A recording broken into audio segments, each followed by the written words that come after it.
the farmers more than likely did not sell every bushel at the higher prices. A lot of the countries think that every farmer in the U.S. sells at the high price, And that's not the case because they got to manage their risk. And so they sell some at the low.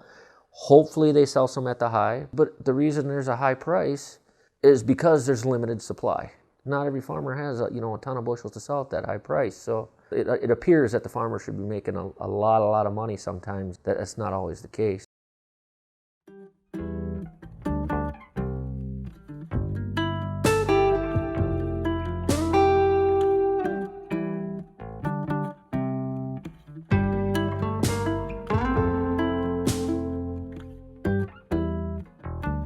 Hello, I'm Lee Steinhauer with Minnesota Soybean and Market Development Project Manager working with Northern Soy Marketing and SSGA. A year ago today we had a lot lower prices, but we had a really good crop coming at us, and it didn't feel like much hope for the prices just because of the large crop we had. Farmers started selling prior to fall. Going into harvest, the prices rallied. So farmers started selling. Crop was made, and so they started selling the crop because the prices really turned around. Well, then through harvest, even finishing up harvest, prices continued to rally. Farmers continued selling. As we got into the new year, farmers had sold a large percentage of their soybean crop and a lot of their corn crop. Coming into 2021, prices just kept running on them. And now everybody's, second guessing what they sold, what do they have left to sell. Had a good spring, got all the fertilizer in, crop planted. Some guys planted really early this year. We're talking first week of April. That's before insurance date and not traditional by any means, but the weather just looked perfect at the time. But even after insurance date, last half of April, prime planting conditions again, good weather. One really good thing we had going this year was dry. So it helped us get the crop in, but it also increased acres in a lot of areas in the country and in Minnesota, areas that would normally be wet that they had to go around. So, you're going to see an increase in acres because of that. Most of the state needed rain. Northern part definitely more than the southern part, and the western part was a little dry too. We did get a couple small, timely showers, and so perked up the crops a little bit.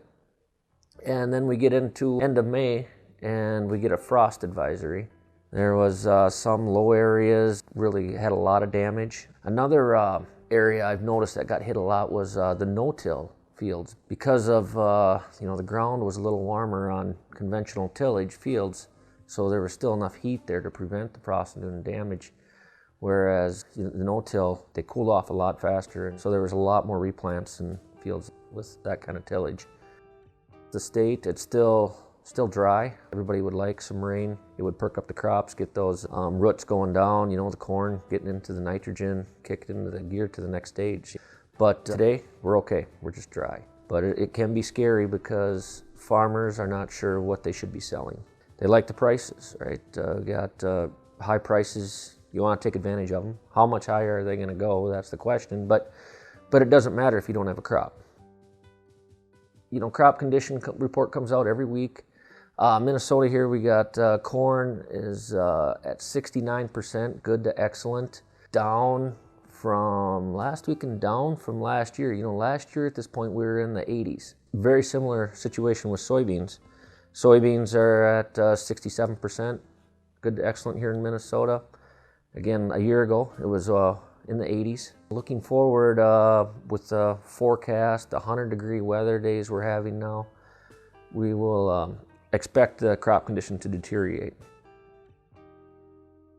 In Minnesota, we grow a lot of soybeans. We're going to grow soybeans forever. That's never going to change. The good thing about Minnesota soybeans is, everybody looks at soybeans a lot of times and they say, they talk crude protein.